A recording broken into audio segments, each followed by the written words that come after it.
மணி 6:30 இருக்கும்போது மணிமுள்ளிற்கும் நிமிடமுள்ளிற்கும் இடைப்பட்ட கோணம் என்னன்னு கேட்டிருக்காங்க. இந்த கணக்கு எப்படி செய்யலான்னு பார்க்கலாம். இப்போ பார்த்தீங்கன்னா மணி 6:30 அப்படிங்கிறப்போ நமக்கு வந்து பெரிய முள் வந்து கரெக்டாக 6 கிட்ட நிற்கும். சரியா? இந்த சின்ன முள் வந்து எதில் இருக்கும்? 6க்கும் 7க்கும் இடைப்பட்ட கரெக்டாக 6க்கு 7க்கும் சென்டரில் நிற்கும். ஏன்னா மணி 6:30. இந்த நிமிட முள் வந்து ஒரு ரவுண்ட் அடிக்கிறப்ப தான் இந்த மணிமுள் வந்து என்ன செய்யும்? ஒரு இது நமக்கு மூவ் ஆகும். இப்போ இது அரை வட்டம் தான் அடிச்சிருக்கு. அப்போ இது ரெண்டுக்கும் இடைப்பட்ட அரைப்பகுதியில் தான் நிற்கும் நமக்கு. இப்போ என்ன கேட்டிருக்காங்கன்னா இந்த கோணம் தான் என்னன்னு கேட்டிருக்காங்க.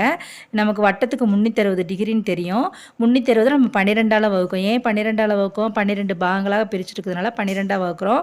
வகுக்கிறப்ப நமக்கு 30 கிடைக்கும். இது ஒவ்வொன்றுக்கும் இடைப்பட்ட பகுதி நமக்கு எவ்வளவு? 30 டிகிரி.